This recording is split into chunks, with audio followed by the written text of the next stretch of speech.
ongoing oil situation has meant for a tumultuous week, but where the unexpected lies also comes opportunity. So what should you be considering when making your trades this week? Nick Stamenkovic joins me back down the line to discuss. Nick, who would have thought short Nikkei yen was the best G10 FX trade of the week? Indeed, last week was full of surprises for the market. But how would you describe sentiment as the opening bells are ringing on this Monday? Well, I think risk appetite still remains pretty fragile. We've seen some tentative signs of stabilisation in oil price, but it has fallen so sharply in such a short space of time, it'd be difficult to suggest that the worst is over. Indeed, without OPEC signalling that they're going to cut supply anytime soon, it looks like oil prices could still fall further. So as a result, a lot of the commodity-based currencies remain on the defensive. The market's clearly concerned not just that the recent weakness in oil prices. There is some worries that it may be a harbinger that global demand is weaker than expected as well. So that's cast a pall over global equity markets recently and risk markets as a whole. Sterling had a quiet week with little new news after the autumn statement. The BOE MPC did, however, announce a shake-up of their reporting process, and this week we have the latest minutes to be released ahead of Thursday's retail sales. Are you expecting anything of interest here? Not really. I think events are really going to be dictated by what happens in the US, and particularly the last FOMC meeting for the year. I think the Bank of England is actually probably going to lag the Fed next year, i.e. they're going to raise rates later than the Fed, whereas a few months ago most people anticipated the Bank of England would move before. It's clear that the Bank of England, the majority of the members of the Bank of England seem to be of the view that inflation should remain lower for longer, and hence they see little reason to raise rates anytime soon. And if you look at the futures curve, the SONY futures curve, the market's now not factoring a rate hike till early 2016, which I think is a little bit too late. But nevertheless, it looks like the Bank of England is going to move later than the Fed, and the pound itself has already softened quite significantly against the dollar.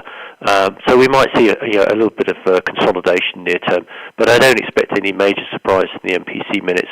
We'll still have the 7-2 vote, and it doesn't look as though there's any major shift in the view amongst the consensus, which is why wage growth is still remaining low despite the continued fall in the unemployment rate. And given signs of softening in the housing market and the UK economy might be cooling as a whole, it doesn't look as though the Bank of England is going to raise rates before well into the second half of next year. Euro area economic data was perhaps led by the fall in French inflation. The disappointing TLTRO had little impact on the single currency, apart from perhaps Euro-Swiss franc, also following the SNB's decision to leave the cap on hold. But how do you think this week's flash PMIs and German data will add to the QE discussion? Well, I think there's clearly a vision within the ECB. Mr. Draghi has signalled that he wants to expand the balance sheet by up to 1 trillion. He's certainly given his suggestion that the rationale for buying sovereign bonds is there, but other members of the ECB, particularly Mr. Weidmann, Lautenschläger, and various other members of the Northern Hemisphere, seem to view that it's not going to have much direct impacts on growth, and hence they'd rather see structural reforms taking the strain.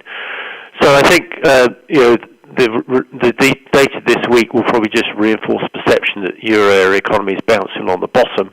I do expect a small rebound after the recent declines, but if we saw another fall, then the markets would get increasingly concerned about the lack of growth in the euro area economy, and with inflation expectations declining sharply, the pressure on the ECB to deliver. For now, I think the ECB will announce sovereign bond purchases early next year, but the risk is that they'll wait till March. If there was a delay, then I think the euro would see a short-term bounce. But I think the medium-term outlook is still for a weaker euro against the dollar as the Fed moves towards raising rates over the next 6 to 12 months, whereas the ECB looks set to expand its balance sheet as it tries to tackle the spectre of deflation. And lastly, Nick, what else should our viewers keep an eye out for? Well, obviously the key meeting is the FOMC meeting, the last meeting of the year. We've had a couple of recent speeches by New York Fed Governor William Dudley and also the Fed Vice Chairman, Mr. Fisher, giving the impression that they're quite happy with the market's expectation, or their expectation of rate hike by the middle of next year.